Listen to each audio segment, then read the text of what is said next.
7번째 시간이죠. 사복음서를 이제 마치고 사도행전으로 왔습니다. 사도행전은 신약에 있어서 아주 중요한 그런 위치를 가지고 있는 성경이라고 할 수 있습니다. 사도행전이 총 몇 장으로 되어 있죠? 네, 대답하실 때는 음속을 해제해 주시고 음속 해제해 주시고 계셔도 괜찮을 것 같아요. 네. 사도행전은 몇 장으로 되어 있죠? 지금 찾아보시는 분도 계시는 것 같아요. 28장으로 되어 있죠? 네. 28장은요, 신약 성경에 있어서 가장 많은 분량입니다. 엄청난 분량이에요. 그러니까 누가복음과 사도행전, 누가가 기록한 이 두 편지를 합치면 신약 성경 전체의 4분의 1이 된다고 이야기할 만큼 분량 면에서도 가장 많은 비중을 차지하고 있는 것이 바로 사도행전이고요. 뿐만 아니라 내용 면에 있어서는 더욱 중요한 책임이라고 할 수 있어요. 한마디로 말하면 신약의 뼈대를 이루고 있는 것, 그것이 바로 사도행전입니다. 왜냐하면 신약 성경의 유일한 역사서이기 때문이에요. 그래서 분량도 많고 내용도 중요하기 때문에 사도행전을 한 시간에 무리해서 다 다루지 않고 다음 주까지 2시간, 혹은 만약에 주님이 더 풍성하게 나누게 하신다면 3시간까지도 갈 수 있지 않을까 하는 생각을 해보고 있습니다. 그래서 기대가 되시죠? 아멘. 아멘. 아멘.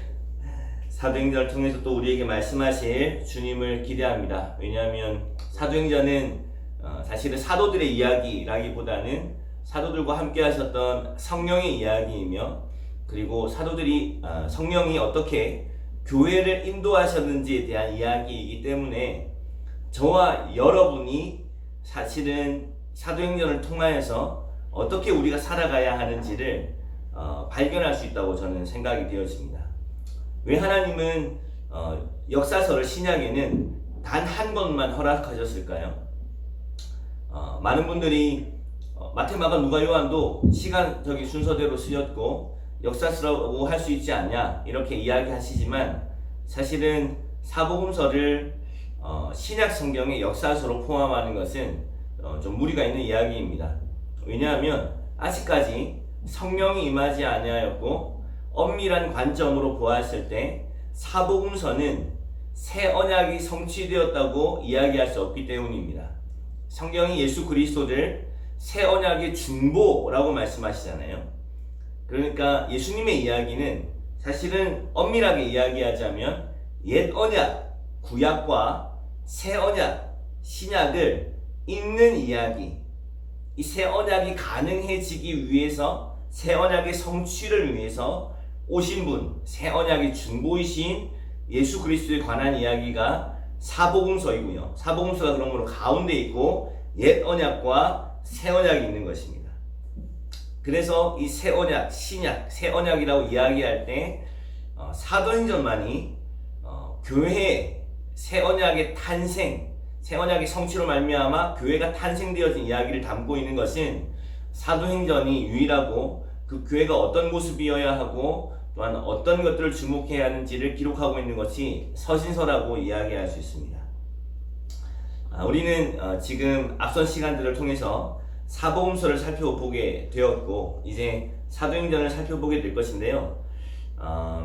신약 성경은 사복음서 이후에 바울의 서신을 배치해 놓고 있습니다. 그러니까 우리가 신약 성경을 지금 이렇게 살펴보고 있죠. 사복음서, 마태, 마가, 누가, 요한 복음을 살펴보았습니다. 여러분 그 강의 듣고 난 다음에 제가 성경을 꼭 읽어 주시기를 부탁드렸는데 읽으셨습니까? 네. 읽으면서 조금 마태, 마가, 누가, 요한이 이제 좀 다르게 와닿으시나요? 정말 그렇다면 제 말씀도 잘 들으시고 그리고 말씀을 잘 읽으신 거라고 생각이 되어지는데요. 마태, 마가, 누가, 요한은 분명히 다른 관점으로 기록되어진 성경이라는 것을 알 수 있죠. 그리고 우리는 사복음서를 지나서 사도행전이라고 하는 책에 이르렀습니다. 제가 말씀드렸던 것처럼 신약의 유일한 역사서이며 신약 전체를 관통하는 뼈대라고 할 수 있습니다. 그래서 사도행전을 잘 이해하고 사도행전을 잘 파악하지 않으면 사실은 후에 나오는 서신서들을 이해하는 일에 다소 물론 우리는 각 구절과 또 말씀들의 은혜를 받을 수 있는 여지들이 충분히 있지만 우리는 지금 신약 성경의 큰 그림 혹은 성경 전체의 큰 그림을 살펴보면서 뼈대를 세워가고 있고 큰 그림이 성경이 그러니까 궁극적으로 이야기하고자 하는 그 큰 그림과 큰 목적을 간과한다면 우리는 그 세부적인 말씀들을 정확하고 하나님이 원하는 방법대로 해석해내는 일에 어려움을 경험할 수밖에 없어요.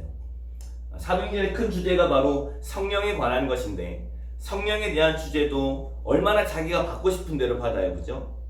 사도행전 3장이 민문에 앉은 안진뱅이가 일어났잖아요. 그래서 성령을 치유와 병고침의 역사가 전부인 것처럼 생각하는 분들이 많이 있으시고 저 또한 그런 배경에서 신앙생활을 해왔기 때문에 성령에 대한 상당한 오해를 가지고 있었습니다. 그런 저에게 있어서 복음학교에서 복음과 성령이라고 하는 강의는 너무 충격이 되는 강의였어요. 성령이 오신 이유가 병을 고쳐주거나 나의 소원을 성취시켜주거나 문제를 해결시켜주는 그런 능력 정도로 오신 것이 아니라 성령은 오래전부터 예언되어져 있었으며 그 예언이 마침내 성취되어서 결국에는 우리로 하여금 복음을 살아내는 우리 믿음의 삶을 위해서 오신 분이 바로 성령 하나님이시고 그 성령 하나님의 오심으로 인하여서 내가 주님의 성전되었구나 라는 사실을 발견하게 되어진 거죠. 그러니까 성경의 큰 그림을 가지고 있지 않으면 성경의 작은 사건들을 하나님이 원하시는 방법대로 해석하지 못하게 되어지는 바라보지 못하게 되어지는 일들이 저는 일어난다고 생각되어집니다.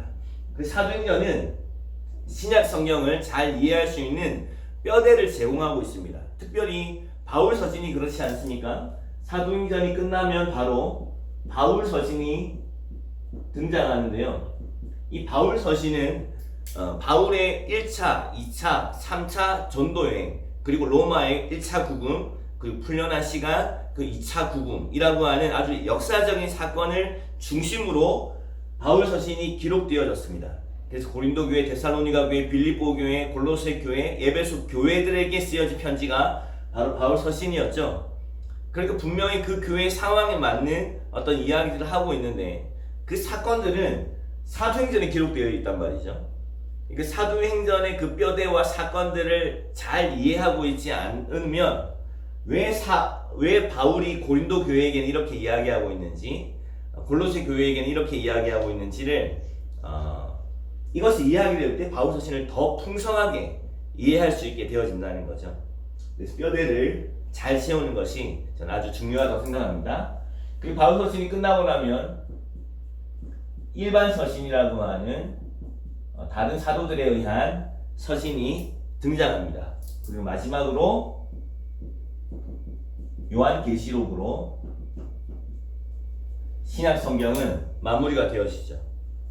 자, 사복음서는 몇 권으로 이루어져 있는지를 물을 필요가 없겠죠. 4권으로 사복음서 4권이고 사도행전, 역사서 1권입니다. 단 1권.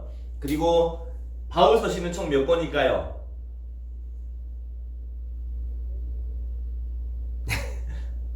네. 음소거를 해제하셨나요? 네. 그래서 음소거를 해제하시고 아멘 소리가 들리면 저도 힘이 날 것 같습니다. 네. 바울 서신은 몇 권일까요? 네, 갑자기 물어서 지금 그죠? 아침 일찍부터 제가 죄송해요. 13권입니다. 13권.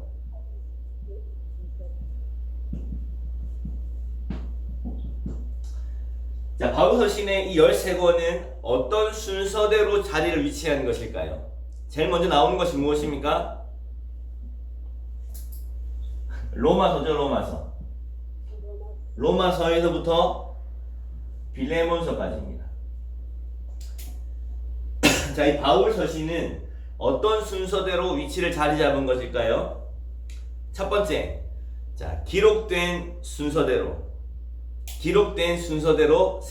놓여져 있다. 두 번째, 내용의 중요성에 따라서 임의로 배치되었다. 자, 세 번째, 그 편지의 분량에 따라서 순서대로 배열되었다. 자, 1번, 2번, 3번 무엇일까요? 우리 손가락으로 한번 표시해 볼까요? 자, 1번, 2번, 3번. 자, 손가락으로 표시해 봅니다. 시작. 하나, 둘, 셋. 3번. 자, 손가락으로 표시해 보세요. 하나, 둘, 셋. 3번. 3번. 자, 2번도 계시고 1번도 계십니다. 자, 1번이 뭐였죠? 쓰여진 시간 순서대로 기록되었을 것이다. 쓰여진 순서대로 로마서부터 빌레몬서까지. 2번은 내용의 중요성에 따라 임의로 배열되었을 것이다. 로마서에서부터 빌레몬서까지. 세 번째는 편지의 분량에 따라서 배열되었을 것이다. 답은 3번입니다. 3번.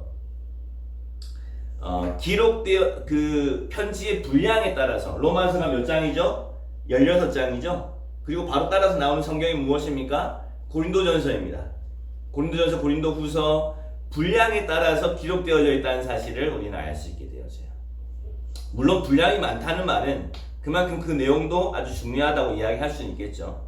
그렇지만 시간적인 순서나 내용의 중요성에 따라서 임의로 배열되어진 것이 아니라 그 편지의 분량에 따라서 먼저 가장 많은 분량을 차지하고 있는 로마서에서부터 한 장짜리 가장 적은 분량을 차지하고 있는 빌레몬서로 순서대로 기록되어져 있는 것이 바로 바울 서신입니다.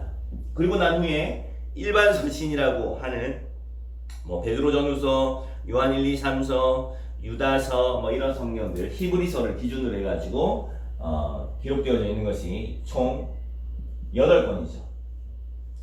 역시 분량에 따라서 히브리서부터 기록되어져 있다는 사실을 우리는 알게 되었습니다. 그리고 요한계시록, 마지막 묵시록이라고 하는 예언을 담고 있는 요한계시록을 가지고 있습니다. 그래서 신약 성경은 총 합치면 27권으로 이루어져 있는 것이 바로 신약 성경이고, 그래서 이 신약 성경 중에 왜 신약 성경 전체 이야기를 하는 것이냐면 신약 성경 중에 유일하게 시간의 순서에 따라서 사건을 다루고 있는 것은 사도행전밖에 없다는 거예요. 그러므로 사도행전을 잘 이해해야만 그때 당시에 초기 교회에게 하나님이 주셨던 이런 많은 복음과 그 진리에 관한 이야기들을 잘 이해할 수 있는 토대가, 바탕이 사도행전에 있다고 저는 믿습니다. 그리고 이 사도행전은요, 이 사복음서와 아주 긴밀한 관계를 가지고 있습니다. 그것도 지금부터 이제 말씀을 드리도록 하겠습니다. 그래서 오늘과 허락된다면 다음 주, 만약에 주님이 더 풍성하게 나누게 하신다면 한 3주에 거쳐서 사도행전을 살펴보면서 오늘날 2000년이 지났지만 하나님의 교회가 어떻게 무엇을 주목하고 교회인 저와 여러분들이 어떻게 살아야 하는지를 이야기해 주는 바가 무엇인지를 알게 되어질 때, 오늘도 우리는 우리에게 주어진 이 믿음의 싸움을 힘차고 담대하게, 거침없이 담대하게 행하여 나아갈 수 있는 그런 하나님의 말씀이 되어질 거라고 믿습니다. 할렐루야. 네. 자, 우리 첫 번째 사도행전의 저자가 누구입니까? 누가입니다. 누가. 우리가 지난번에 말씀드렸던 것처럼 누가 복음을 기록했던 그 의사 누가가 바로 이 사도행전의 저자라는 사실을 우리는 사도행전을 시작하면서 바로 알 수 있어요. 사도행전 1장은 이렇게 시작합니다. 뭐라고 시작하냐면 데오빌로여 이렇게 시작합니다. 자, 데오빌로는 누구였습니까? 누가복음의 그 편지를 받았던 수신자였죠. 그러니까 수신자는 데오빌로입니다. 그러나 이 데오빌로를 포함하고 있는 모든 그 후대에 있는 예수 그리스도를 믿는 모든 사람들에게 이 편지가 쓰여졌기 때문에 사실은 정경으로서 선택되어지고 그리고 저와 여러분들의 성경에 기록되어져 있는 것이겠죠. 저자가 누가이기 때문에 이 책은 당연히 어떤 책과 굉장한 연관을 가지고 있을까요?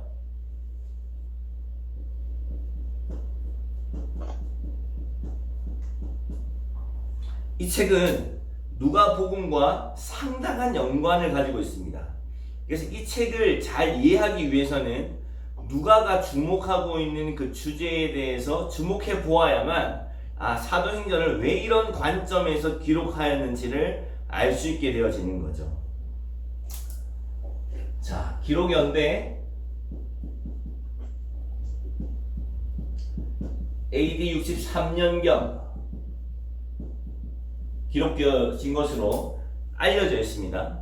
다소 차이가 있습니다만은 AD 63년경은 그러니까 무엇을 의미하냐면 바울이 3차 전도 여행을 끝나고 그리고 1차 로마 구금이 끝난 직후라고 우리는 알 수 있습니다. 그래서 사도행전의 28장의 기록은 어떤 기록으로 끝납니까? 1차 구금의 사건으로 끝나요.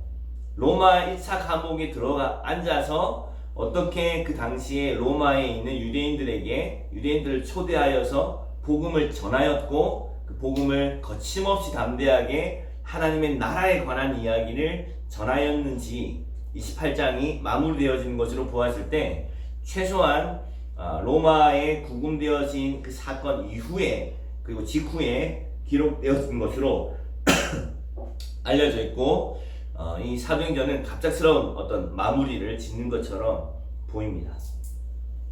네 번째 사도행전의 구조를 보겠습니다. 사도행전의 구조는요 아주 선명하고 분명하게 나타나는데 그것은 전반부와 후반부로 나뉜다는 거예요. 어떤 의미에서 전반부와 후반부로 나뉘냐? 장소적인 측면에서 먼저 나뉩니다. 장소를 예루살렘과 유대,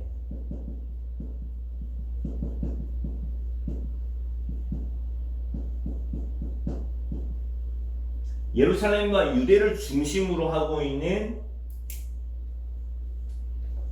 1장에서 12장 그리고 13장부터는 그럼 어디로 갈까요? 13장부터는 수리아 안디옥에서부터 로마에 이르게 되어지는 기록이 바로 13장부터 28장이라고 할 수 있습니다.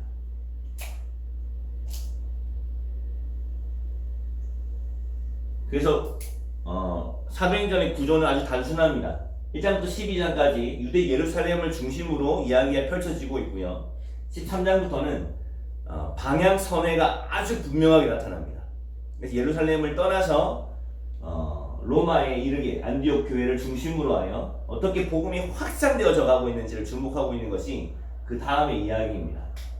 그리고 1장에서부터 12장까지는 그러면 복음의 확장에 대해서 이야기하고 있지 않느냐? 그렇지 않습니다.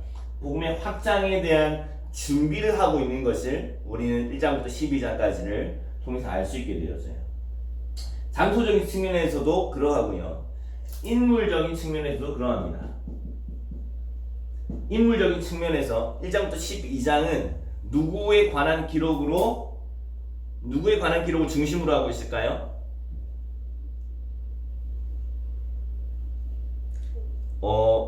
제가 그 1장부터 12장까지를 읽어오시기를 부탁드렸는데 읽으셨나요? 네, 할렐루야. 네. 감사합니다. 네. 인물은 어떤 중심으로 이루어졌을까요? 사도와 특별히 베드로를 중심으로 사건이 펼쳐져 나가요. 그런데 13장부터는 아주 분명하게 바울이 이야기의 주인공이 되고 있고, 그리고 16장부터는 기록되어진 주어가 우리가 라고 하는 표현이 16장부터 등장하기 시작하면서 이 저자였던 누가가 바울과 함께 있었다는 사실을 우리는 알게 되어집니다. 그러니까 바울의 엄밀히 이야기하자면 바울의 선교단, 바울의 전도단, 이 이야기의 주체가 되어서 복음의 확장에 대한 이야기를 해 나가고 있는 거예요. 그래서 분명하게 구조는 1장부터 12장 그리고 13장부터 28장으로 나아가고 있습니다. 그래서 이번 주에는 12장까지의 내용을 허락되는 것만큼 함께 다루어 보려고 했고, 그래서 12장까지를 읽어오기를 부탁드렸습니다. 네, 우리 12장까지 읽으신 분 한번 손 들어보세요. 와우, 할렐루야. 네, 주님이 하셨습니다. 그리고 한 번 더 강의가 끝나고 난 후에 반드시 다시 성경을 읽어보면서 스스로 확인을 하고요. 스스로의 성경책에 필요한 부분들을 밑줄을 긋고 그리고 메모를 하시는 그런 과정을 통해서 들은 바 내용을 흘러 떠내려 보내지 않고 자신의 것으로 만드는 작업이 저는 반드시 필요하다고 생각합니다. 그래서 이 강의가 마치고 나면 다시 1장부터 12장까지를 읽으시고 그럼 다음 주까지 28장을 다 읽으시면 너무 유익한 시간이 될 거라고 생각이 되어집니다. 자, 다섯 번째,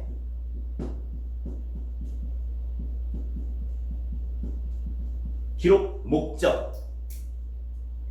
기록 목적은요, 사도행전의 초반에 기록되어 있습니다. 제가 한번 1절과 2절, 3절을 읽어볼게요. 1장 1절, 2절, 3절은 이렇게 기록되어 있거든요. 데오빌로요, 내가 먼저 쓴 글에는 이렇게 표현되어 있죠. 내가 먼저 쓴 글이 뭐죠? 누가복음이었어요. 그러니까 누가복음에는 무릇 예수께서 행하시며 가르치시기를 시작하신부터 그가 택하신 사도들에게 성령으로 명하시고 승천하신 날까지의 일을 기록하였노라. 그러니까 누가복음의 범위는 어디예요? 예수님이 행하시고 가르치시기를 시작하신부터 승천하시기까지의 이야기가 바로 누가복음의 이야기라는 거예요.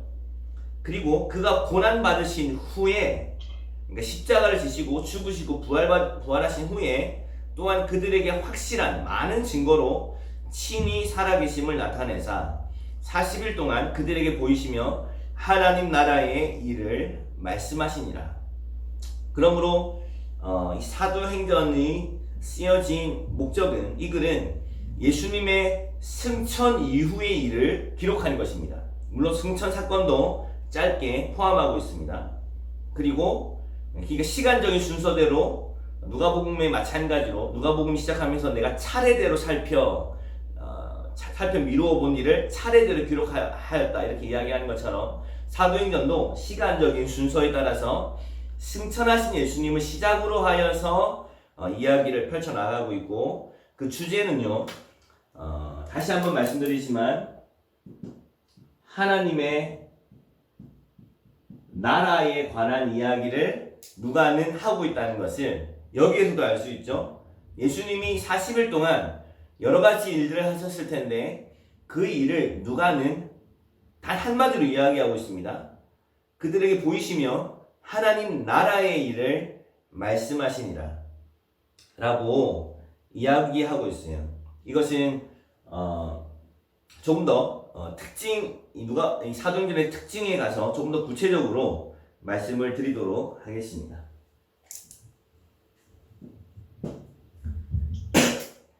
누가복음 기억나세요, 여러분? 누가복음의 주제가 하나님의 나라였던 거 기억나십니까? 네, 아멘. 너무 감사해요. 한 2주 정도 지나가지고 기억하는 게 이게 쉬운 일이 아닙니다. 자, 여섯 번째, 핵심 구절. 이 사도행전은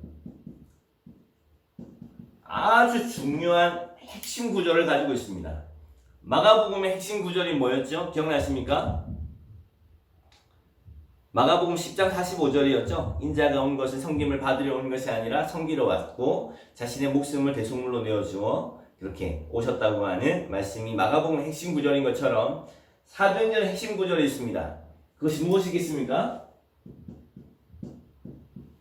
사도행전 1장 8절입니다. 이 말씀이 너무너무 중요한 말씀이에요. 사도행전 전체를 아우르고 있는 말씀이 바로 이 말씀입니다. 암송하시는 분들을 한번 암송해 볼까요? 시작. 오직 성령이 너에게 임하시면 너희가 권능을 받고 예루살렘과 온 유대와 사마리아와 땅끝까지 이르러 내 증인이 되리라 하시니라. 아멘.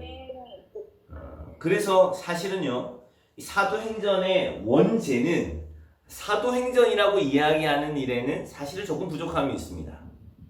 왜냐하면 원제는 사도행전이 아니라 예수님과 성령행전이라고 이야기하는 것이 더 정확한 표현이라고 생각합니다. 왜냐하면 성령께서 사도들을 설득하시는 장면이 여러 번 등장하거든요. 혹은 사도들을 강권적으로 이끄시는 장면이 등장하거든요. 근데 사실은 사도들은 원하지 않았다는 것을 사실은 알 수 있게 돼요. 성령께서 아주 강권적으로 사도들을 이끄셨습니다. 그러므로 사도들의 행전을 기록한 것이라기보다는 성령께서 사도들에게 행하신 일이라고 보는 것도 한편 맞는 이야기죠. 그래서 성령 행전이라고 하는 이야기가 더 맞는 이야기라고 생각이 되었습니다. 오직 성령이 너희에게 임하시면 너희가 권능을 받고 예루살렘과 온 유대와 사마리아와 땅끝까지 이르러 내 증인이 되리라 하는 것이 바로 핵심 구절입니다. 그리고 이 핵심 구절을 가지고 있는 사도행전이라고 하는 책이 신약 성경의 유일한 역사서입니다. 그러므로 신약 성경은 어떤 이야기를 하고 있느냐? 계속해서 결론처럼 말씀드리겠지만, 반복해서 말씀드리겠지만, 하나님 우리에게 복음을 전하는 사명을 주셨다는 사실을 성경의 큰 그림은 반복해서 강조하면서 이야기하고 있다는 것이죠. 오직 성령이 너희에게 임하시면 너희가 권능을 받는데, 그 권능을 받는 목적이 무엇이냐 하면 예루살렘, 온 유대, 사마리아, 심지어는 땅끝에 이르기까지 예수 그리스도의 증인이 되는 그 일을 위하여서 하나님은 우리에게 성령을 주신다는 것입니다. 할렐루야. 아멘. 자, 그러면 우리 지금까지 계속 그렇게 해왔던 것처럼 이 책의 특징을 한번 보도록 하겠습니다. 사도행전의 특징.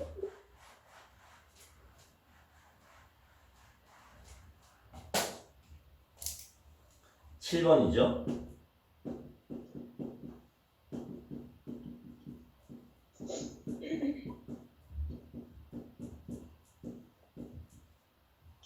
사도행전의 특징.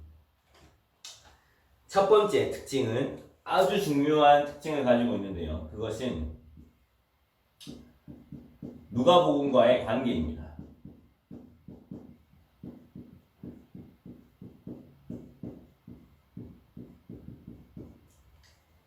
누가복음과의 관계를 잘 이해해야만 사도행전이 향방 없이 이야기가 전개되지 않고 한 저자가 기록한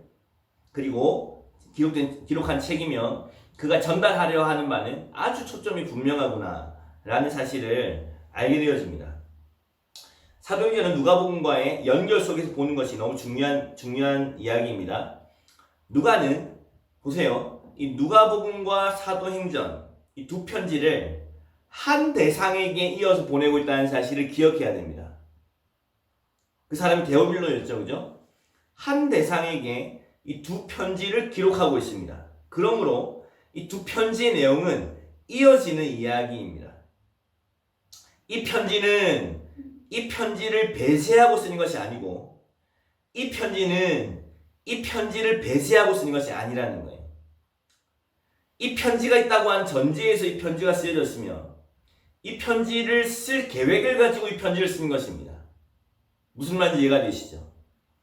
성경에는 한 저자가 여러 권을 쓴 저자들이 꽤 많이 있습니다. 특별히 바울이 그렇지 않습니까? 무려 13권이라고 하는 가장 많은 성경을 기록했습니다. 그런데 바울은 에베소서와 골로새서를 비슷한 시간대에 1차 로마 구금 속에서 에베소서와 골로새서를 썼습니다. 그리고 그 내용조차도 너무나 비슷해서 형제 서신이라고 불릴 만큼 에베소서와 골로새서는 비슷한 내용들을 담고 있습니다. 그렇지만 그 대상이 완전히 다릅니다. 에베소 교회에게 그리고 골로새서는 골로새 교회에게. 그러므로 내용이 중첩되는 것입니다. 왜냐하면 이 편지를 읽을 것을 전제하고 이 편지를 쓰지 않았기 때문이에요. 마찬가지로 골로새서를 읽고 에베소서를 읽을 거라고 전제하지 않았기 때문에 상당한 내용의 중첩이 있고 이 두 편지를 함께 읽을 거라는 기대가 없다는 것을 우리는 두 편지를 읽어보면 알 수 있게 되었죠. 그러나 누가복음과 사도행전은 그렇지 않습니다. 한 저자가 썼으며 이 편지를 전제로 이 편지를 쓰고 있고 이 편지를 읽게 되어질 계획을 가지고 이 누가복음을 기록하고 있다는 거예요. 그러므로 이 두 편지는 상호 보완되어지며 그리고 한 주제를 향하여서 이어지는 스토리라는 사실을 반드시 기억해야만 사도행전에 대한 이야기를 우리는 잘 이해할 수 있게 되어집니다. 누가는 그러니까 이 두 편지를 다 잘 이해해야만 누가가 전달하고자 하는 말을 100%로 받을 수 있다는 거죠. 자, 그러면 우리는 누가복음에 대한 복습을 한번 해보아야 합니다. 누가복음을 잘 이해하고 있는가? 누가복음의 가장 큰 주제가 무엇이었습니까? 누가복음의 가장 큰 주제 중에 하나는 물론 여러 가지 주제를 다루고 있습니다만은 누가복음의 가장 큰 주제는 뭐라고 할 수 있었죠? 자신 있게 말씀하셔도 괜찮습니다. 하나님 나라. 아멘. 하나님 나라. 성령과 기도. 에? 뭐라고요? 성령과 기도. 아멘. 진짜 너무 모범생들이십니다. 누가는요, 하나님의 나라라고 하는 아주 중요한 주제를 다루려고 마음을 결정하고 있었습니다. 그래서 이 하나님의 나라를 위하여서 이 하나님의 나라의 특징을 가장 잘 표현해주는 말씀으로 예수님의 공생애를 시작했다고 말씀드렸어요. 그것이 누가복음 4장에 기록되어져 있는 이사야 61장의 말씀을 받으셔서 읽으심으로 인하여서 예수님의 공생애가 시작이 됐다고 누가는 바라보고 있었던 거예요. 근데 이 하나님의 나라의 특징을 가장 잘 표현하고 있는 그 이사야서 61장의 내용은 무엇을 가르쳐 기록하는 거라고 그때 말씀드렸습니까? 네? 누가복음 4장에 예수님께서 읽으신 이사야 61장의 이야기는 구약의 이스라엘의 어떤 관습을 이야기한 것입니까? 메시아 사상? 희년이죠, 희년. 하나님의 나라의 특징을 가장 잘 보여주는 특징이 뭐냐면 희년인 거예요, 희년. 우리 먹고 사는 문제를, 그리고 우리의 모든 삶의 문제를 하나님을 경외하고 하나님을 믿음으로 말미암아 얼마든지 손해볼 수 있고 얼마든지, 그러므로 이 하나님의 나라는 어떤 나라냐면 거꾸로 된 나라. 거꾸로 된 나라의 특징을 가지고 있는 것을 잘 보여주는 것이 희년이었으며, 이 희년이 바로 하나님의 나라, 그러니까 이스라엘이죠. 눈에 보이고 가시적으로 드러난 이스라엘 나라의 특징을 가장 믿음으로만 살아가는 나라, 하나님으로부터 공급을 받는 나라, 하나님을 왕으로 삼는 나라, 이 하나님의 나라의 특징을 제일 잘 보여주는 것이 이스라엘이며, 이스라엘 특징은 희년이어야만 했습니다. 그러나 이스라엘은 실패했죠. 오히려 바알과 아세라를 섬김으로 자신의 부를 자신 스스로 축적해 나가는 일을 계속했습니다. 그래서 이스라엘의 죄를 주님이 책망하시면서 예레미야 2장 13절에 이야기를 하고 계시는 거예요. 너희의 죄는 두 가지 악을 행하였는데 생수의 근원이 되는 나를 버리는 것과 너희 스스로 웅덩이를 파는 것인데 그 웅덩이는 터진 웅덩이라고. 이런 죄를 범한 것이 이스라엘이었죠. 자, 이 하나님의 나라의 관점을 세 가지를 살펴보았어요. 하나님 나라의 관점 세 가지. 첫 번째는 어떤 하나님의 나라였습니까? 크게 말씀하셔도 돼요. 임한 하나님의 나라. 아멘. 이미 임한 하나님 나라. 어떻게 나타났습니까? 예수 그리스도셨어요. 할렐루야. 내가 하나님으로 말미암아 귀신을 쫓아내는 것이라면 하나님의 나라가 이미 임하였느니라 라고 말씀하시면서 이미 임한 하나님의 나라이신 예수 그리스도에 대한 이야기를 하신 것입니다. 두 번째, 확장되는 것. 그렇죠. 확장하는 하나님 나라. 뭐라고 얘기해? 예수 그리스도의 생명 공동체. 예수 생명 공동체. 곧 교회입니다. 교회. 예수 생명 공동체 곧 교회가 확장되는 하나님의 나라. 그래서 너희들 중에는 죽기 전에 하나님의 나라를 볼 자들도 있느니라 라고 말씀하셨을 때 그 하나님의 나라는 예수 생명 공동체 교회가 이 땅 가운데 임하는 것을 보게 되어질 것이다 라고 하는 의미였다는 것입니다. 세 번째, 아직 임하지 않은 하나님 나라. 이것은 아까 계시록을 유시로 해서 이 천국 복음이 모든 민족 가운데 증거되기 위하여 온 세상에 전파되면 그제야 끝이 오리라 라고 말씀하시는 진짜 마지막으로 도래하는 하나님의 나라, 거룩한 성 예루살렘, 어린 양의 신부, 바로 그것이 하나님의 나라입니다.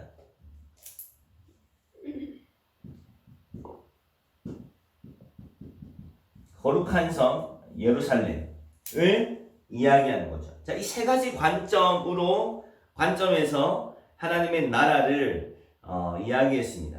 그리고 이 하나님의 나라가 임하기 위해서 우리에게 필요한 것이 무엇이냐면 하나님의 나라를 우리 가운데 임하게 하는 것. 그것이 바로 성령이에요. 성령.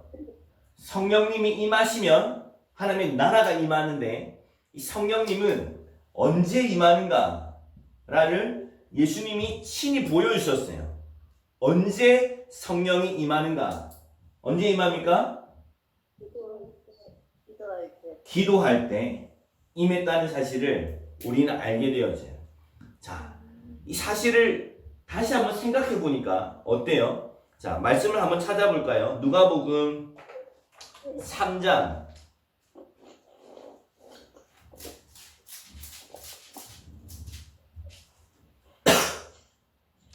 '우리는 이미 사도행전의 지금 이야기, 그 초반부의 이야기, 성령이 임한 사건에 대한 이야기를 알고 있으면서 다시 누가복음을 보면 말이죠. 예수님의 이야기가 새롭게 들리는 거예요. 보세요. 누가복음 3장 21절과 22절. 누가복음 3장 21절과 22절 함께 읽어보겠습니다. 시작. 백성이 다 세례를 받을새 예수도 세례를 받으시고 기도하실 때에 하늘이 열리며 성령이 비둘기 같은 형체로 그 위에 강림하시더니 하늘로부터 소리가 나기를 너는 내 사랑하는 아들이라 내가 너를 기뻐하노라 하시니라. 아멘. 다른 성경은 예수님이 세례를 받고 올라오실 때에 성령이 비둘기 같이 임하였다고 공간복음에서는 기록하고 있는데 누가는 굳이 예수께서 세례를 받으시고 기도하실 때에 하늘이 열리며 성령이 비둘기 같은 형체로 그 위에 강림하셨고 그가 하나님의 사랑하는 자녀인 것이 하늘로부터 선포되어졌다고 이야기하고 있는 거예요. 자, 어느 사건과 너무나도 흡사합니까? 우리가 함께 읽었던 사도행전 오순절의 사건과 이 사건은 너무 흡사한 이야기예요. 그러니까 예수님은 사실은 성령의 부으심을 받을 필요가 있어요, 없어요? 그분은 예수님의 성령의 부으심을 받을 필요가 없으신 분이시죠. 세례를 받으실 필요가 있어요, 없어요? 세례를 받으실 필요가 전혀 없으신 분이셨어요. 근데 그분이 왜 세례를 받으시고 기도하시고 성령의 부으심을 받으시고 공생을 시작하셨을까요? 그것은 이미 임한 하나님의 나라이신 예수 그리스도를 통하여 이 땅에 임할 확장되어지는 교회가 어떻게 살아가야 하는지를 보여주기 위해서 이미 임하신 하나님의 나라이신 예수 그리스도의 모형을 보여주시는 것입니다. 할렐루야. 십자가 사건이 이루어져야 돼. 세례를 받으시고 나 죽고 예수 사는 십자가 사건이 실제가 되어지고 난 후에 기도하고 성령이 임하신 것입니다. 그러므로 이루어진 것이 무엇입니까? 하나님의 나라이며 그분이 행하신 사역, 그것이 바로 하나님 나라의 일이 되는 것입니다. 자, 이런 관점에서 사도행전을 보면요, 하나님의 나라는 아주 명확하다고 이야기할 수 있겠어요. 하나님의 나라로 예수 그리스도께서 살아계시는 동안 하나님 나라의 일, 그러므로 하나님 나라의 천국 복음을 선포하시는 일을 예수 그리스도께서 하셨던 것처럼, 자, 교회는 그러므로 사도행전 초반에 어떤 일이 일어나요? 기도하기를 간절히 힘쓰므로 성령이 임하자 그들에게 초자연적인 권능이 임했고 그들은 하나님 나라의 복음을 담대하게 선포하기 시작했습니다. 그러므로 우리에게 필요한 것은 무엇입니까? 그것은 누가복음을 마치며 누가가 사도행전과의 복선을 이렇게 이어주고 있는데요. 누가복음 마지막 장 보시겠어요?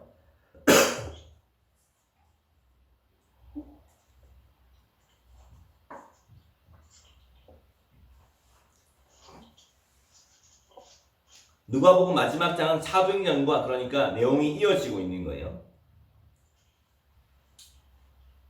제가 한번 읽어보겠습니다. 44절 이하에 또 이르시되 내가 너희와 함께 있을 때에 너에게 말한 바 모세의 율법 선지자의 글과 시편에 나를 가리켜 기록된 모든 것이 이루어져야 하리라 한 말이 이것이니라 하시고 그들의 마음을 열어 성경을 깨닫게 하시고 또 이르시되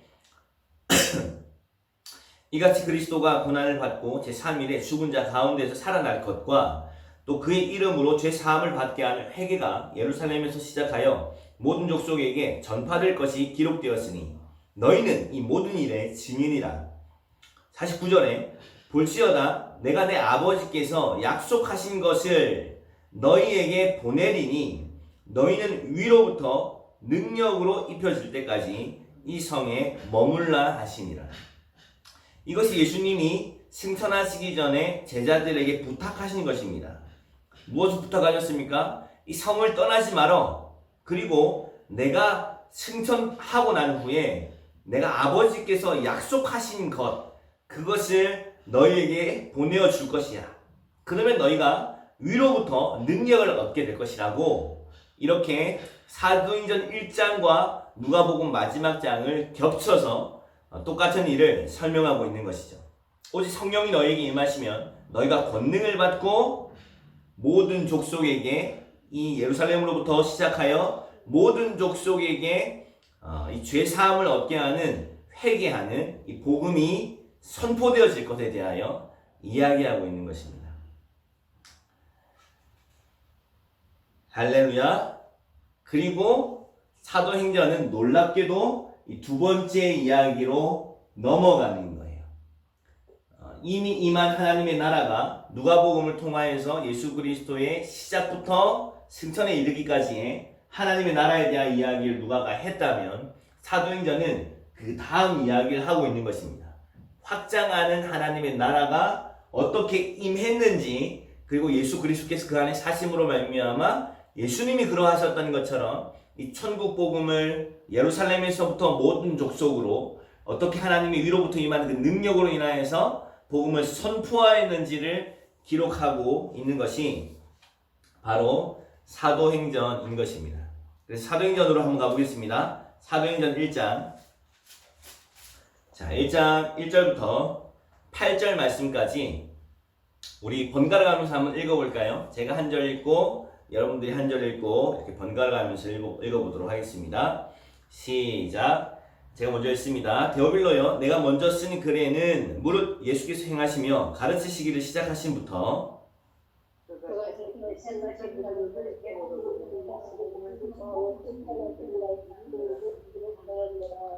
그가 고난받으신 후에 또한 그들에게 확실한 많은 증거로 친히 살아계심을 나타내사 40일 동안 그들에게 보이시며 하나님 나라의 일을 말씀하시니라.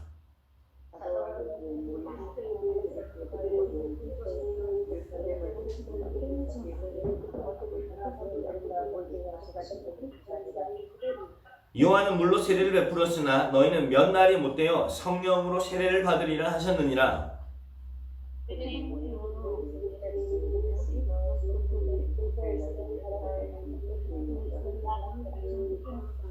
이르시되 때와 시기는 아버지께서 자기의 권한에 두셨으니 너희가 알 바 아니요. 함께 읽겠습니다. 오직 성령이 너희에게 임하시면 너희가 권능을 받고 예루살렘과 온 유대와 사마리아와 땅 끝까지 이르러 내 증인이 되리라 하시니라. 아멘. 예수님이 승천하시기 전까지 이 하나님의 나라에 대한 관점이 제자들에게 전혀 열리지 않았다는 사실을 우리는 알 수 있습니다. 무언가 주님이 거사를 행하는 것처럼 느껴지자 그들은 이스라엘 나라의 회복, 그러니까 자신들의 문제가 해결되어지고 자신들의 소원이 성취되어지는 수준으로 하나님의 나라를 생각했었던 것입니다. 그러나 주님은 그 때와 시기는 아버지께 자기의 권한에 두셨으니 오직 성령이 너에게 임하시면 너희가 권능을 받고 예루살렘과 온 유대와 사마리아와 땅 끝까지 이르러 나의 증인이 될 것이라고 주님이 선언하고 계시는 것입니다. 그러나 이 말씀은 사도행전을 계속해서 읽어보면 아시겠지만 사도들이 그리고 당시 유대인들이 도무지 받을 수가 없는 이야기였어요. 왜냐하면 그들의 관점에서는 유대인 나라의 회복, 이스라엘의 회복은 이 로마와 같은 이 강대국들을 대단한 군사력으로 박살내버리고 이 이스라엘이 전 세계 중에 가장 높은 나라가 되고 다른 나라들의 조공을 받으면서 섬김을 받고 지배하고 다스리게 되어질 것을 상상했기 때문입니다. 다윗 왕 같은 그런 메시아를 기대했기 때문이에요. 그러나 말씀드렸던 것처럼 하나님의 나라는 거꾸로 된 나라라는 사실을 주님이 계속해서 말씀하신 거죠. 너희가 높아지기 원하니 낮아져라. 낮아진 자가 높아질 것이다. 주인이 종이 되어 섬긴 것을 기억해라. 너희가 얻기를 원하니 그럼 잃어버려라. 잃어버리는 것이 얻는 것이 될 것이다. 승리하기 원하니 그러면 져라. 지는 것이 승리하는 것이 될 것이다. 생명을 얻기 원하니 죽어라.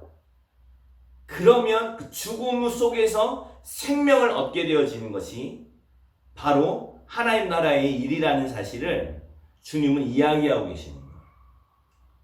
그 당시에 유대인들은 이 개념 자체를 받아들일 수가 없는 것이었습니다. 그리고 난 후에 성령이 임하자 제자들이 이 예수님께서 하셨던 말씀과 그분의 삶을 통하여 알게 되어진 것입니다. 하나님의 나라가 거꾸로 된 나라이며 우리가 생각하는 세상 나라와 같이 힘을 가진 자가 다스리는 것이 아니라 힘을 가진 자가 오히려 낮아져서 종이 되어 그들의 발을 씻기는 것이 바로 하나님의 나라라는 사실을, 사랑의 나라라는 사실을 그들이 알게 되어진 것이죠. 큰 자가 낮은 자를 섬기고 어린아이들이 높임을 받는, 잃어버린 것이 얻는 것이 되며 지는 것이 이기는 것이 되는 나라, 오히려 죽는 것이 생명을 얻게 되어지는 거꾸로 된 나라에 대한 이야기라는 것을 사도들은 눈치채지 못했습니다. 성령이 임하시자 예수 그리스도의 놀라운 생명이 그들 안에 역사하시기 시작하셨고 그들이 교회가 되어 새 언약의 일꾼으로 탄생되어진 것이죠. 자, 그래서 첫 번째는 우리가 누가복음과의 관계에 대하여 살펴보면서 이 사도행전이 독립된 책이 아니라 갑자기 뜬금없이 성령이 임한 것이 아니라 이미 임한 하나님의 나라인 예수 그리스도께서 그리하셨던 것을 반복하여서 교회의 역사와 이어서 설명하고 있다는 것을 우리는 알게 되었습니다. 그래서 교회는 예수 생명 공동체 혹은 하나님의 나라라고 설명할 수 있는 것이죠. 두 번째 특징은 그래서 탄생한 교회의 탄생이라고 이야기할 수 있습니다. 여러분 교회라는 거니까 저와 여러분들이 교회라는 것은요 엄청난 이야기입니다. 제가 지난번 두 번째 강의 때 옛 언약과 새 언약 이야기를 함께 나누면서 우리가 굳이 신약을 다루는 이유를 설명드리면서 새 언약이 가지고 있는 의미에 대해서 설명을 드렸었는데요. 혹시 못 보신 분이 있으시다면 유튜브에 영상이 올라와 있으니까 꼭 그 영상을 보셔야만 사도행전의 이야기를 더 잘 이해할 수 있을 거라고 생각이 되었습니다. 이 교회의 탄생은 무엇을 의미해 주냐면 실패한 이스라엘,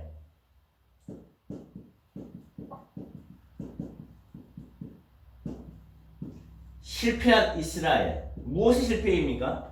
희년이라고 하는 하나님 나라의 특징을 실패한 이스라엘의 뭐랄까요? 회복이라고 이야기하기는 그렇고 희년의 성취,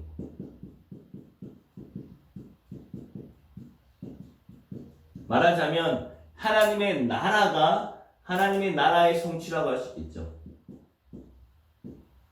희년은 하나님 나라의 특징을 이야기해 주는 것이니까 하나님 나라의 성취가 바로 예수 생명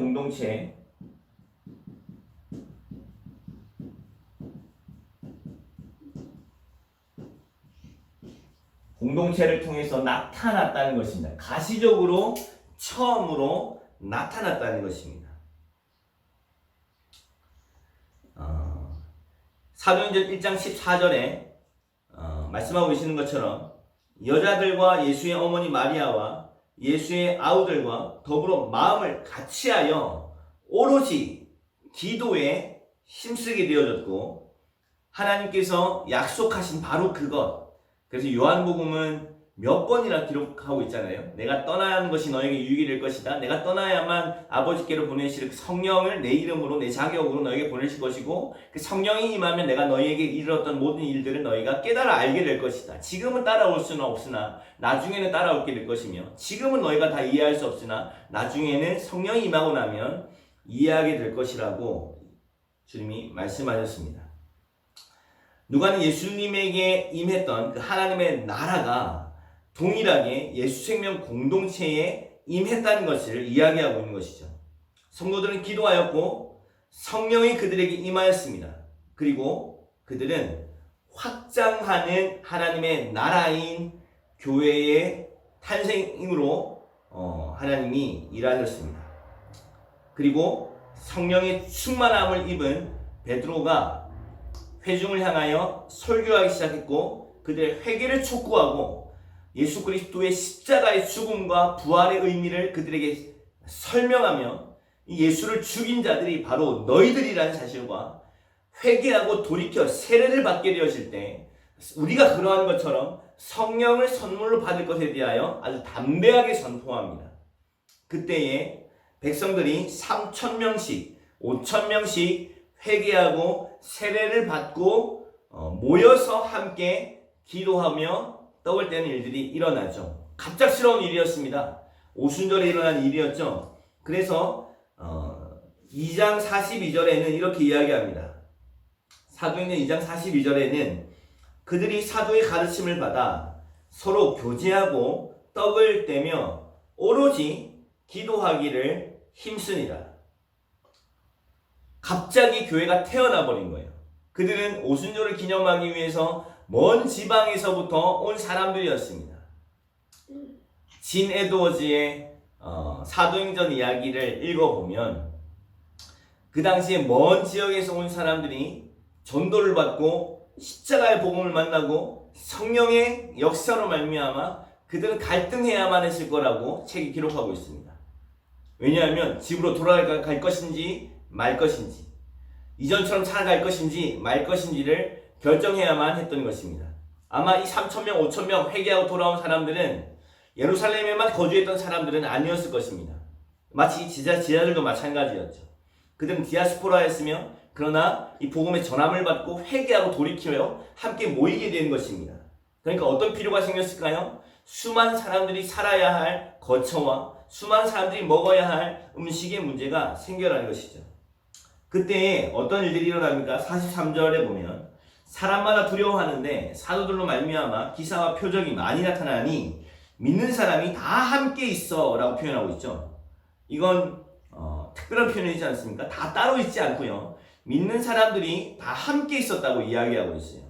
공동체를 이루고 있었다는 것을 의미하는 것입니다.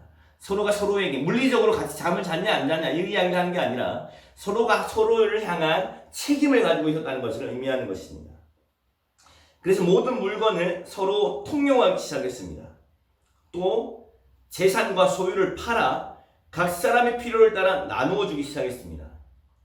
날마다 마음을 같이하여 성전에 모이기를 힘쓰고 집에서 떡을 떼며 기쁨과 순전한 마음으로 음식을 먹고 하나님을 찬미하며 또 온 백성에게 칭송을 받으니 주께서 구원받는 사람을 날마다 더하게 하시니라. 할렐루야. 어떤 일이 일어난 것입니까? 하나님의 나라가 임한 것입니다. 하나님의 나라의 특징, 자신의 것을 팔아 다른 사람들을 섬겨주는 것을 아까운 것으로 생각하지 않았습니다.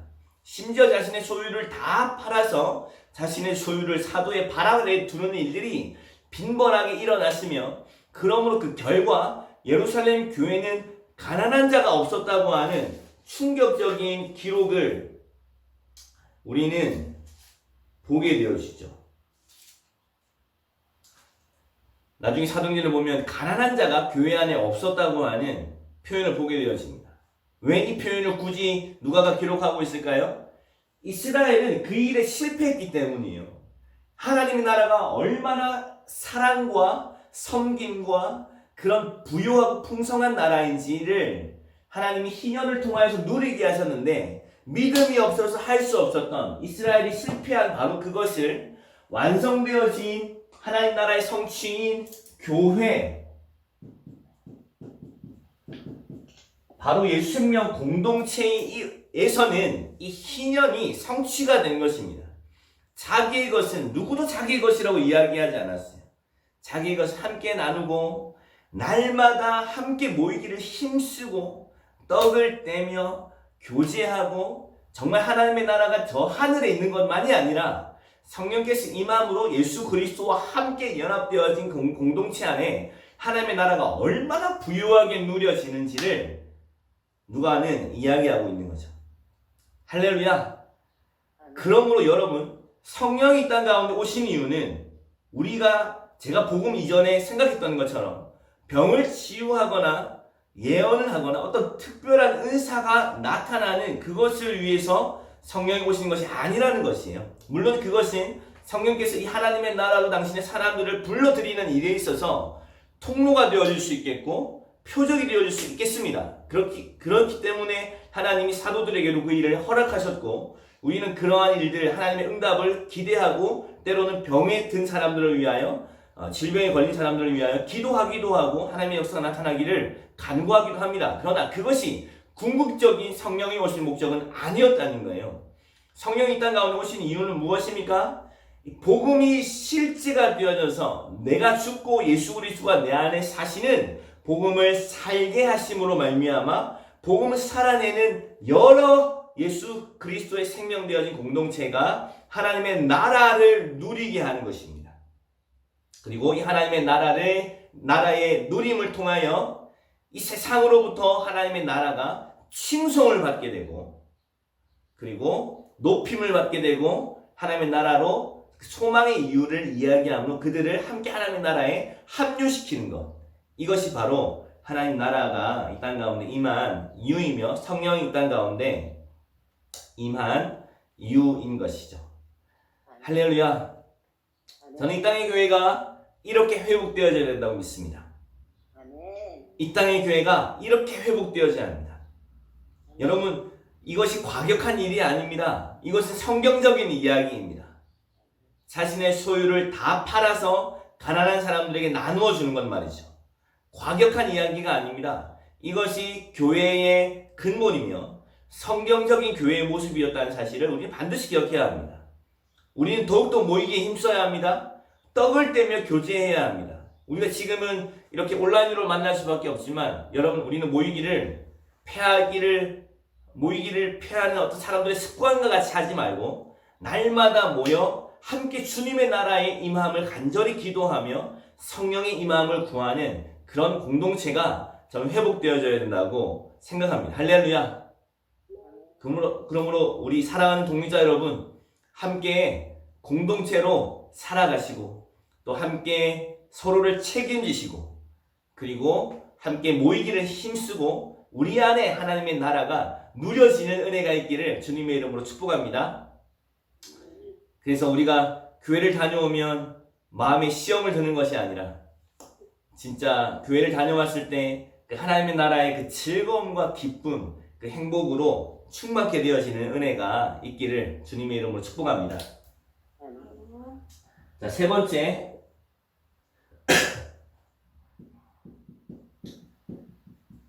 새 생명의 출현이라고 표현할 수 있겠습니다. 새 생명이라는 것은 새로운 피조물을 이야기하는 것입니다. 새 생명의 출현 그리고 새로운 피조물에 대한 이야기를 저는 하고 있는 것입니다. 그런즉 누구든지 그리스도 예수 안에 있으면 새로운 피조물이라. 이전 것은 지나가고 보라 새 것이 되었도다. 여러분, 교회 안에는요 정말 거듭난 사람들이 많이 있어야 한다고 저는 믿습니다. 그럼 어떤 분들은 아니, 교회 안에 거듭나지 않은 사람들이 있을 수 있습니까? 라고 이야기하겠지만 저는 그럴 수 있다고 믿습니다. 왜냐하면 성경이 그것을 이야기해주고 있기 때문이죠. 아나니아와 삽비라 이야기를 멀지 않게 하고 있다는 것을 우리는 기억해야 됩니다. 사도행전 5장에 그것이 기록되어 있지 않습니까? 그러니까 멀지 않게 교회 안에는요 거듭난 자들과 거듭나지 않은 자들이 함께 존재합니다. 그러나 거듭난 자들에 비해서 거듭나지 않은 자들이 많고 그들을 중심으로 교회가 이루어질 때 거듭난 자들, 양들이 양식을 얻지 못하여 굶주려 질병에 걸리는 일들이 반드시 일어나게 되어 있습니다. 그러므로 교회 안에는요 진정한 새 생명의 출현이 필요합니다. 새로운 피조물 말이죠. 여러분, 이 베드로를 한번 보십시오. 사도행전 2장에 성령이 임하고 그는 완전히 새로운 사람이 되었어요. 그렇지 않습니까? 단 2장을 넘겨보십시오. 앞으로. 그러면 요한복음 21장이 나오죠? 요한복음 21장의 베드로를 한번 보세요. 베드로는 이 사도의 직분을 감당할 수가 없어서 도망갔던 사람이죠. 주님이 찾아가서 그를 설득시켜 다시 회복시키지 않으셨더라면 그는 그 부르심을 저버리고 떠나갔을 사람이었어요. 두렵고 예수님을 3번 부인하고 저주하고 맹세하는 것에 대한 그 죄책감이 늘 그의 실패가 그를 붙잡고 있었습니다. 그러나 예수님이 그를 찾아가셔서 다시 양을 부탁하시면서 그 부르심을 따라오게 하시잖아요. 그러나 그는 여전히 예수님을 사랑한다고 입 밖으로 이야기하기에 자신이 없는, 내가 주님을 사랑하는 줄은 주님이 아십니다 라고 표현할 수밖에 없는 소극적이고 변화되어지지 못한 베드로의 모습이었다는 것을 알 수 있게 되었죠. 그는 왜 예수님을 부인했습니까? 예수님을 죽인 그 권세가 너무나도 두려웠기 때문입니다. 그래서 계집종 앞에서도 부인을 한 거죠. 그런데 말이죠. 자, 성령이 임했습니다. 성령이 임하고 나자 베드로는 완전히 다른 피조물이 되었어요. 여러분, 이 변화에 대하여 우리 주목하셔야 됩니다. 우리가 그리스도인이 되었다는 말은 조나단 에드워즈의 말처럼 습관적이고 괄목할 만한 변화를 경험해야만 합니다. 자, 습관적이라는 말은 그 변화가 일시적이지 않다는 것을 의미합니다. 그 변화는 반드시 반복되어지는 변화로 나타난다는 것입니다. 그리고 괄목하다는 말은 누가 보아도 저 사람이 달라졌다는 사실을 알게 되어지는 거예요. 누가 보아도 저 사람이 다른 사람이구나 라고 느낄 수 있는 습관적이고 괄목할 만한 변화를 경험하는 일들이 베드로와 같이 저는 일어나야 된다고 생각합니다. 이런 변화를 경험한 사람들이 교회 안에서 많은 퍼센테이지를 차지해야만 그 교회는 건강한 교회가 되어줄 수 있습니다. 베드로의 변화를 보십시오. 그가 설교하기 시작합니다. 그런데 설교 원고를 준비했을까요? 저처럼 이렇게 원고를 준비해가지고 설교했을까요? 그렇지 않죠. 성령이 임하자 그는 담대하게 외치기 시작했습니다. 무엇을 외쳤습니까? 그의 설교 내용을 한번 보세요. 성령이 임하자 제일 먼저 2장 16절에 이는 곧 선지자 요엘을 통하여 말씀하신 것이니 일러스되. 자, 선지자 요엘의 글을 인용하면서 이야기합니다. 하나님이 말씀하시기를 마치에 내 영을 모든 육체에 부어주시니 주리니 너희 자녀들을 예언할 것이요 너희 젊은이들은 환상을 보고 너희 늙은이들은 꿈을 꾸리라. 그때 내가 내 영을 내 남종과 여종들에게 부어주리니 그들이 예언할 것이요. 어떻게 되는 거예요? 말씀이 깨달아지기 시작하는 거예요. 아, 이 사건은 우리가 갑자기 술에 취했거나 그런 이야기가 아니야. 하나님이 그 선지자를 통하여 말씀하셨던 그 말씀이 이루어진 거야. 기억하지? 요엘 선지자가 그렇게 말씀하셨어. 그 말씀하신 그 요엘 선지자의 말씀이 이렇게 성취가 된 거야. 남종과 여종에게 하나님의 말씀이 부어져 버린 거야. 우리는 성령의 부으심을 받은 거야. 라고 담대하게 말씀하기 시작하면서 하나님의 말씀을 깨닫기 시작한 것입니다. 제가 말씀드렸었죠. 새 언약 할 때 말씀드린 것 같은데 요한복음 10장에 예수님께서 뭐라고 말씀하시냐면 시편에 있는 다윗의 시편을 인용하시면서 하나님의 말씀을 받은 자들을 신이라 하지 아니하였느냐. 성령이 임하자 베드로와 성령이 임한 사람은요, 그러니까 하나님의 형상으로 회복되는 것입니다. 하나님 수준의 생명, 하나님의 말씀을 받을 수 있게 되었으며 거듭나서 이제는 그 성령과 함께 예수 그리스도와 함께 동행하는 그런 특별한 사람이 된 거죠. 그것을 제가 성전이라고도 이야기하고 교회라고도 이야기하고 새 언약의 일꾼이라고 이야기하기도 하고 디모데후서에서는 좋은 병사라고 이야기하기도 하는 새로운 피조물이라고도 이야기하는 새로운 신분, 새로운 존재가 되었다는 것을 의미합니다. 자, 또 보십시오. 34절, 2장 34절을 보면 다윗의 시편. 다윗은 하늘에 올라가지 못하였으나 친히 말하여 이르되 주께서 내 주에게 말씀하시기를 내가 내 원수로 내 발등상이 되게 하시기까지 너 내 우편에 앉아 있으라 하셨도다. 이 다윗의 시편, 다윗의 시편 2편의 이 말의 이 말씀이 예수 그리스도에 관한 이야기였다는 사실을 깨닫기 시작하는 거예요. 그 심령 안에 진리의 영이신 계시의 영이신 성령께서 다윗의 시편을 통하여 구약에 있는 그 말씀이 바로 예수 그리스도를 가리켜 기록되어진 사실이라는 것을 말씀으로 선포하기 시작하는 것입니다. 또 3장 22절 3장 22절에 모세가 말하되 주 하나님이 너희를 위하여 너희 형제 가운데 나같은 선지자 하나를 세울 것이니 너희가 무엇이든지 그의 모든 말을 들을 것이니라. 신명기에 있는 말씀을 통하여서 그러니까 모세의 글을 통하여서 그 선지자가 바로 예수님이었다는 사실을 그가 깨닫기 시작한 거예요. 자, 보세요. 이 세 인물 요엘, 다윗, 그리고 모세, 이 세 사람은 구약 전체를 대표하는 사람들입니다. 누가복음 24장 44절 이하에 모세의 글, 다윗의 시편, 선지자의 글을 누구를 가리켜 기록한 거라고요? 예수 그리스도를 가리켜 기록한 거라는 그 말씀을 성령이 베드로에게 임하자 그가 새로운 생명이 되어 말씀을 선포하기 시작하는데 정확하게 선지자의 글인 요엘서, 다윗의 시편, 그리고 모세의 율법을 신명기의 말씀을 가지고 예수님이 바로 그 구약의 말씀, 언약의 성취였다는 사실을 복음을 선포하기 시작한 것입니다. 할렐루야. 여러분, 이건요 성령이 임하기 전에 베드로가 아닌 거예요. 그러니까 아주 놀라운 변화를 경험하게 되어진 것입니다. 그래서 로마서 8장 19절에는 이렇게 이야기합니다. 로마서 8장 19절에는 피조물이 고대하는 바는 하나님의 아들들이 나타나는 것이니, 하나님의 아들들, 하나님의 생명들, 하나님의 자녀가 되어지는 권세를 가진 하나님의 사람들이 성령이 임하게 되었을 때 나타나기 시작한 것입니다. 바로 이것이 바로 거듭난 사람이며, 이것이 바로 하나님의 교회이며, 성령이 거하는 성전이며, 복음을 전부로 받은 저와 여러분의 이야기라는 것입니다. 할렐루야. 아멘. 자, 그리고 사도행전 5장에 가면 아나니아 삽비라 사건을 통하여서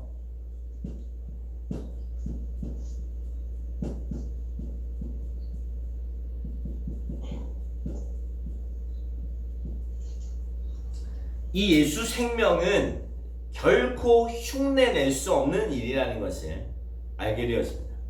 행함의 문제가 아닙니다, 여러분. 존재의 문제라는 거예요.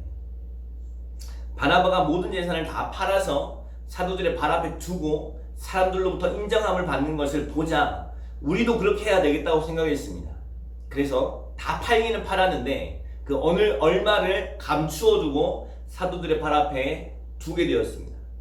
그러나 성령께서 그것을 숨김없이 드러내셨고 그들은 그 자리에서 죽임을 당하게 되어진 일들이 일어났습니다. 교회의 생명은 흉내낼 수 있는 것이 아니라는 사실을 이야기해주고 있다고 생각이 되어져요.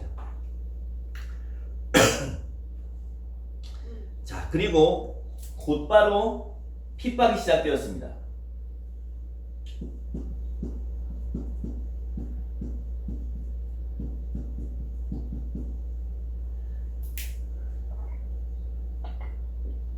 이것이 바로 사도행전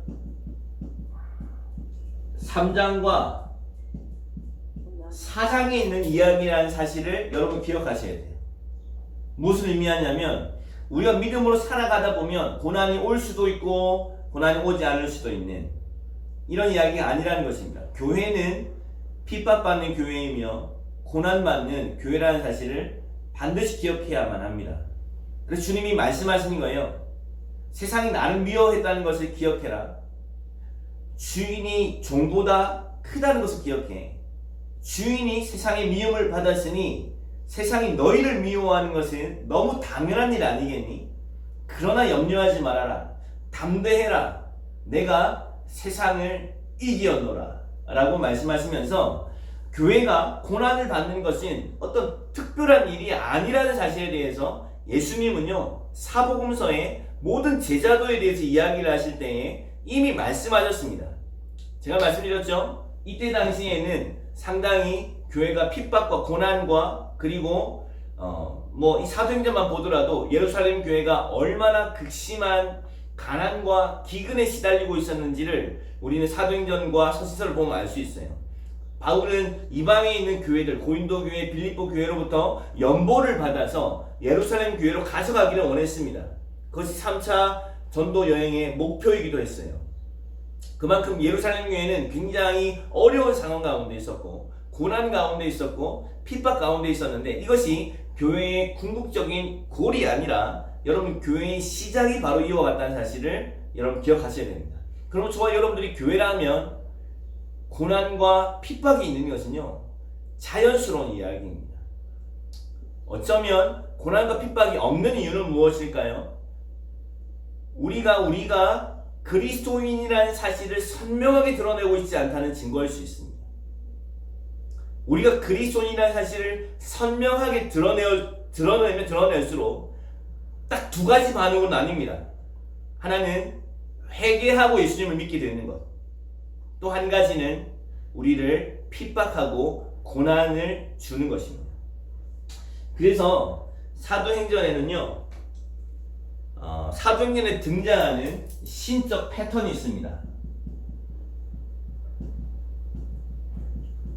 이 신적 패턴이라는 말은 조나단 에드워즈의 기도 합주에 나오는 이야기입니다. 하나님이 일하시는 방법에는 패턴이 있다. 조나단 에드워즈는 기도하면 부흥이 오고 부흥이 오면 그 부흥은 반드시 세계복음화라고 하는 방향으로 흘러간다. 흘러왔다, 흘러가왔다 이렇게 기독교 역사를 이해하고 있습니다. 그런데 자, 사도행전에 등장하는 신적 패턴이라는 것이 있습니다.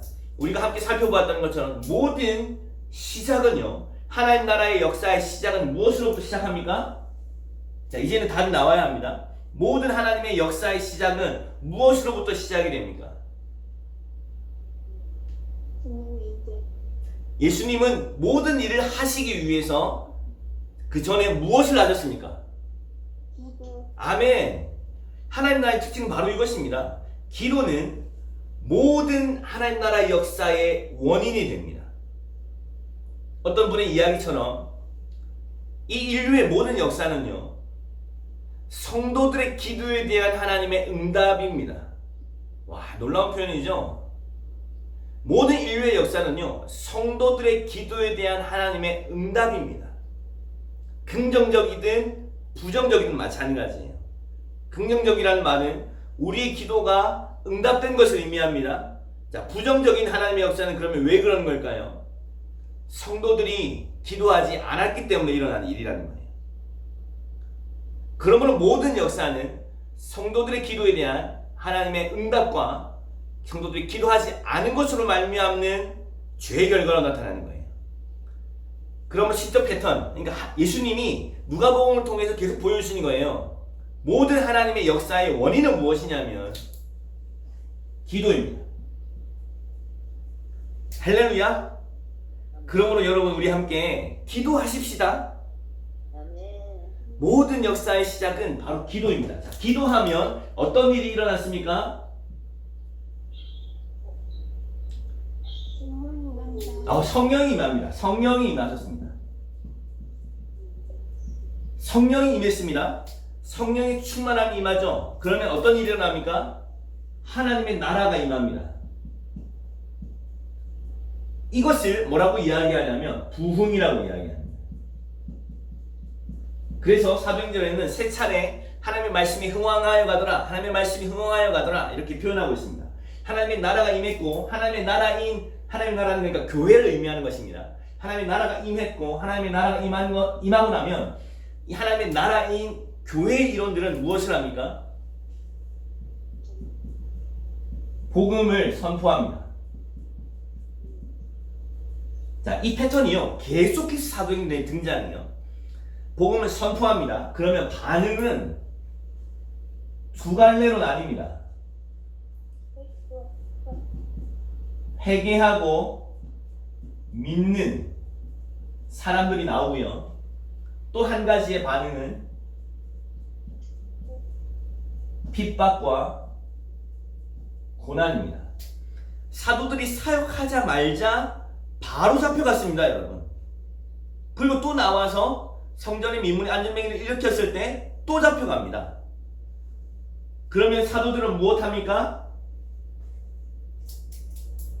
핍박과 고난을 받았을 때 그들은 무엇을 발견하냐면 하나님의 말씀,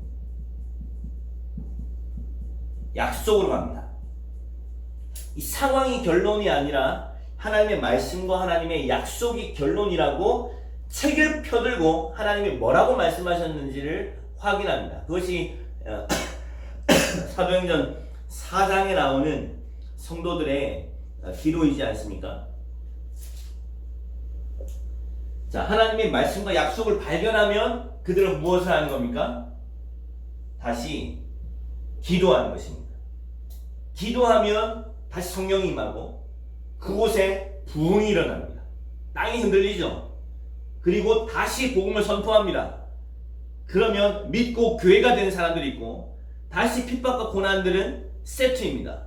사도들이 다시 핍박과 고난이 찾아옵니다. 그럼 그들은 무엇을 합니까? 다시 하나님의 말씀과 약속, 부르심을 기억하는 겁니다. 그러면 말씀을 붙들고 그들은 말씀 기도를 하는 거죠. 말씀 기도를 하면 다시 성령이 그들에게 충만하게 임합니다. 그러면 다시 그곳에 부흥이 임합니다. 옥문이 열리기도 하고 땅이 흔들리기도 합니다. 그럼 다시 복음을 선포할 수 있는 힘을 얻게 되어지는 것입니다. 이것이 사도행전에 등장하는 신적 패턴, 하나님의 패턴이라고 이야기할 수 있겠고, 이것은 사도행전에만 일어나는 이야기가 아니라 저와 여러분들의 삶 가운데 일어나는 이야기라는 사실을 우리는 기억해야 하는 거죠. 할렐루야. 마지막으로 우리 4장의 말씀을 한번 이 신적 패턴이 어떻게 실제로 이루어졌는지 4장의 말씀을 함께 보고 오늘은 여기서 마치도록 하겠습니다. 4장 23절. 자, 제가 읽어볼 테니까 한번 눈으로 따라와 보십시오.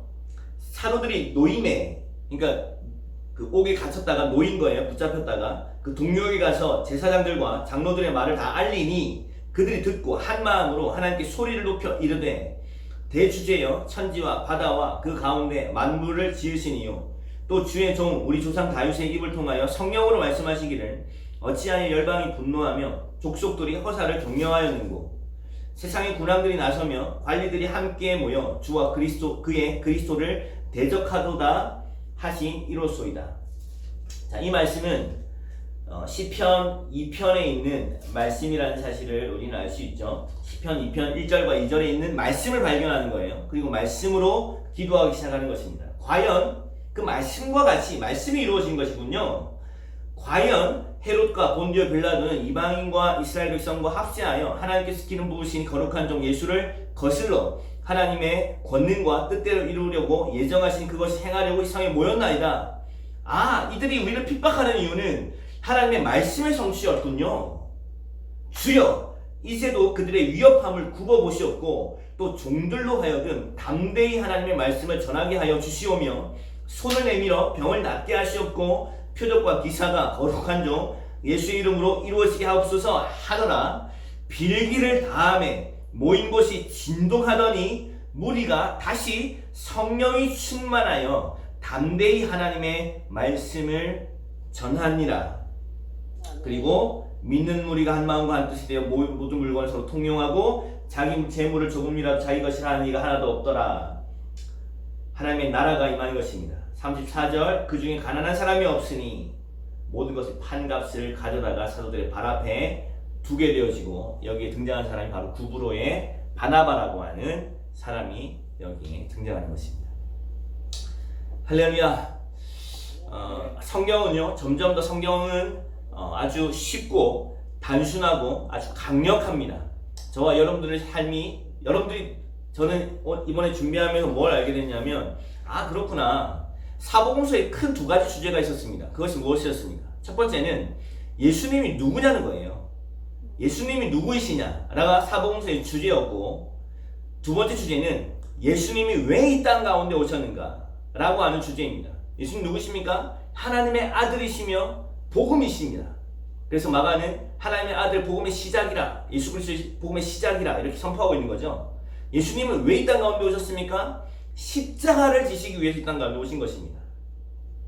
자, 그러면 사도행전의 큰 주제는 무엇일까요? 사도행전은 예수 생명 공동체는 누구냐는 것입니다. 교회는 누구이냐? 예수님을 믿는 저와 여러분 그리스도인은 어떤 사람들이냐를 이야기하고 싶은 것이며, 두 번째는 그 사람들의 삶의 목적은 무엇이냐? 왜 이 땅을 살아가는가? 저와 여러분들의 교회인 저와 여러분들의 삶의 목적은 무엇인가? 라는 사실을 사도행전은 아주 사도들과 교회의 모습을 통하여서 아주 분명하게 우리에게 보여주고 있는 것입니다. 우리는 누구입니까?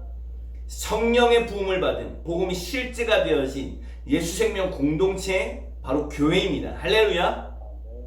자, 우리는 왜 살아가는 것입니까? 우리 살아가는 이유는 무엇입니까?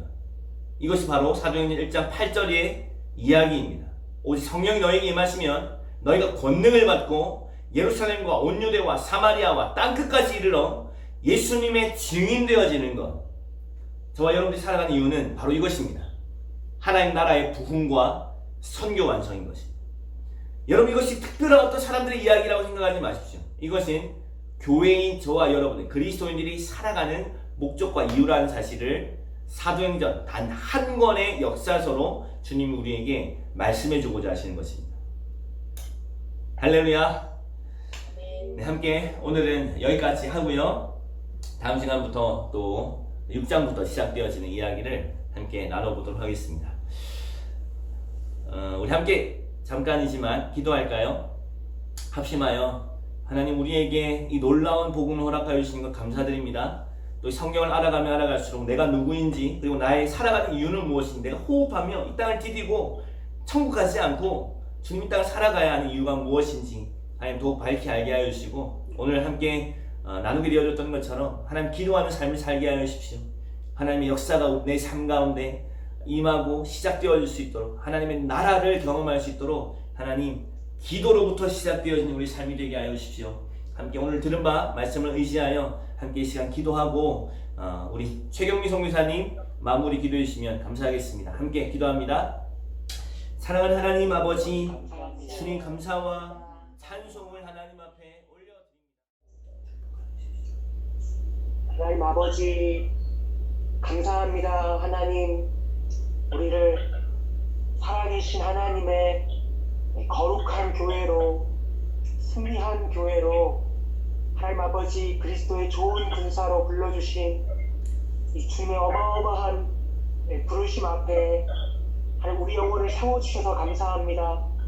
우리 영혼을 다시 한번 흔들어 일깨워 주시고 우리 안에 있는 세포 하나하나까지 우리의 존재 목적과 이유가 무엇인지 네가 도대체 어떤 존재인지 너에게 어떤 대가가 지불되어졌는지 하나님 아버지 우리를 통하여 하나님 행하고자 하시는 일이 어떤 일인지 하나님 우리의 어두운 눈을 들어보게 하여 주셔서 역사가 어떤 역사인지 역사가 어떻게 흘러가고 있는지 교회를 통하여서 하나님 어떻게 하나님 아버지 죽었던 영혼들을 살리고 계시는지 보는 하나님 은혜의 역사가 있을 수 있도록 허락하여 주셔서 나는 다른 사람의 수준의 하나님 내 몫의 수준에 사는 삶을 사는 인생이 아니라 하나님 나라가 이 땅에 오게 하며 기도하고 성령이 임하고 하나님 아버지 그로 말미암아 다시 한번 공부할 수 있는 힘을 얻고 하나님 교회가 주께로 돌아오고 빈박을 두려워하지 아니하며